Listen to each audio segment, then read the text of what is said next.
Hi guys, my name is Noni Matikela. Coming from my Noni M podcast. Thank you so much. I wanna talk to you guys, have a conversation with you guys. I was asking myself what it means when one I choose statement appears under another person's name.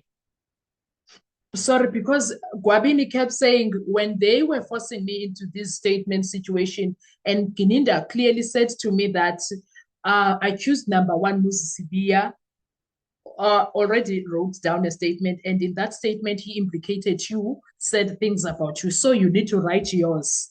And then Kwabini responds by saying to him, okay, if you are saying my cousin has written a statement about me, please take whatever he said, make it my statement, because I know nothing about that. So that means you guys will use what he says to you. And that is what he says is supposed to be in the statement. Exactly what is in the statement of I choose number one.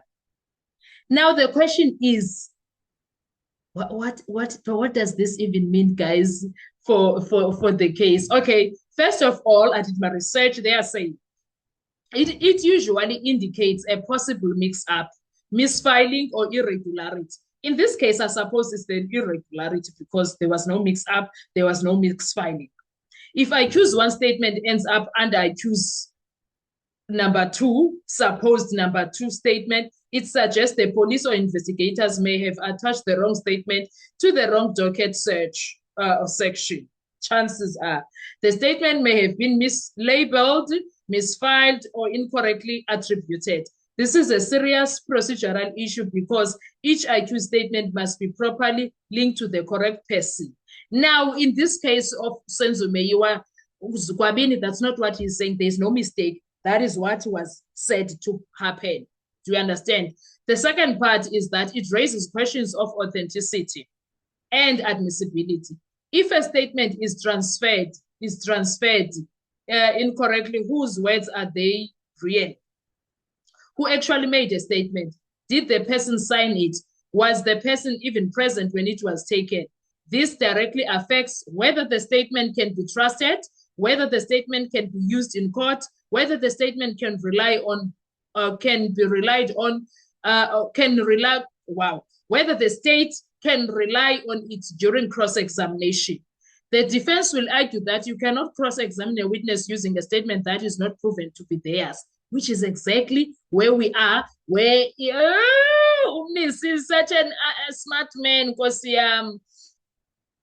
it weakens the state's case because they carry the burden to prove ownership. Before the state can use the contents of any statement, it must prove who made it, who signed it, when it was made, that it wasn't altered, that it belongs to that specific accused or witness. If the state cannot prove this, the statement cannot be used, cannot be relied on, cannot be used against a witness or accused. Okay. Number 4, it may suggest evidence tampering or poor investigation. If I choose one statement is found under Guabini's statement, the defense may argue possible manipulation of documents or argue that the police were mixing up statements deliberately or negligently. In this case, it was deliberate. Yeah, this touches on a chain of custody and credibility of the investigators. If the officer who handled the statements cannot explain this mix-up, the judge may view the entire evidence with suspicion. Everything is suspicious, by the way, in this case. The state case is very much suspicious. No, actually, at this point, we know that they are framing the accused. Number 5, regarding both statements, both become questionable. If a statement moves from one accused to another, then I choose one statement becomes questionable because is it real theirs? Was it altered? Was it replaced by someone else's statement? And then I choose number 2, which is Guabini. Statements becomes questionable because they are being associated with a statement they did not make. It may violate their fair trial rights. The court may treat both statements with caution or even exclude them. Now the question is, if now, while Ubaloy is busy, they must put the statements. I want to cross-examine Kwesi's statement. That means defense must come back and ask questions on those statements, right? once uJadrata ati they are admissible after the arguments. Because there's a lot of things that could happen after the arguments, right? This one, if Muza Ukalelwa Sibiya statement ends up under the so-called Gwabini statement, it signals a major procedural irregularity. Both statements become unreliable until proven otherwise. The state must prove authorship before using either statement. The defense can challenge admissibility and credibility. It may point to negligence or evidence manipulation. Now, does that mean we will go back to, I love God. Oh, I love God. Because now, if it happens that Nyani's statement is the same as Moses' one, that means the statement is Moses, so you can't use it. Umuzi, oops, we are promulgating. Do you realize what that means?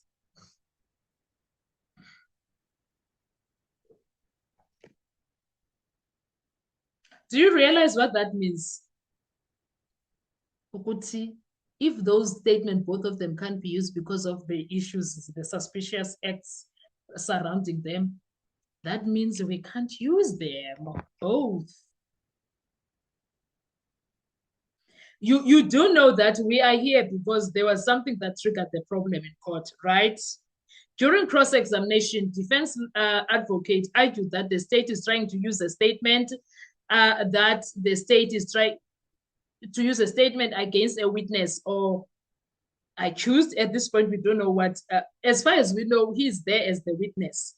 Now, we don't know whether he was at some point an accused and then what happened to that. Before proving the statement actually belongs to that person. This is exactly the argument you saw here.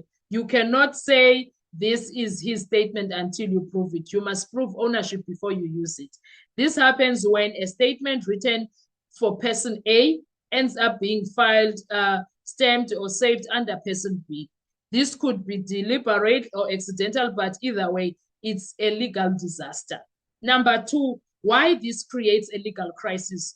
Because in criminal law, a statement is only valid if the state proves who made it, who signed it, who witnessed it, where and when it was made. That is what that it was never altered. If a statement moves from one person to another, the defense immediately asks who actually gave it. Why was it placed under someone else? Was it edited, swapped, or manipulated?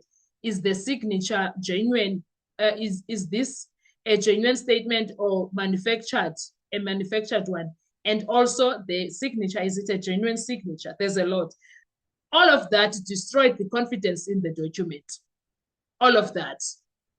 How can this affect both statements? If I choose one statement appears under Gwabini's name, statement becomes suspicious because it's unclear who wrote it and why it was relocated. Two, statement B becomes suspicious because now B is being associated with a statement they never made. This forces the judge to question chain of custody authenticity, reliability, integrity of SEB's paperwork. This is exactly what the defense strives on. The defense strategy, Advocate Mnisi, Ramusipile, and Mshololo Ngumalo usually strike fast when paperwork is inconsistent. Their argument is you cannot use the contents of the statement until you have proven it is truly his statement. This blocks Baloyi from reading the statement, using contradictions, confronting the witness with it, strengthening the state's version until proven or until proof is supplied, the statement basically frozen. And the judge's position when it comes to this, Judge Ratamu Kwadleng becomes extremely strict in these moments. But guess what? Strict to the defense, not the person that he needs to. Because the state must prove it. If necessary, we will argue it. This means the court is prepared to pause cross-examination, order formal arguments, call a document expert, possibly declare the statement inadmissible. If the state fails to prove authorship, the statement dies.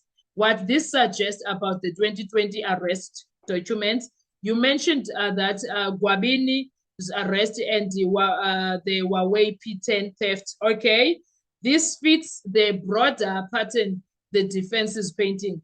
Chaotic arrest, missing or stolen property, statements that don't match, documents that move between accused, police who contradict each other. If an accused statement is found under someone else, the defense will argue these documents cannot be trusted. The same officers held both the arrest and the paperwork. Therefore, their credibility is compromised. This helps the defense break down the state's entire timeline. And the bottom line when it comes to this in court is that if one accused statement is transferred to one another, both statements become unreliable. The state must prove who wrote it. The defense can block cross-examination. It raises suspicion of manipulation. It strengthens the defense's narrative. It can collapse a large part of the state case. Do you guys understand Ubaloyi, guys? Like, I don't think he realizes what he's doing. Anyway, what are your thoughts when it comes to this? Please drop your comments in our comment section. Let's have a conversation. Thank you so much. I will see you on our next video. Bye-bye.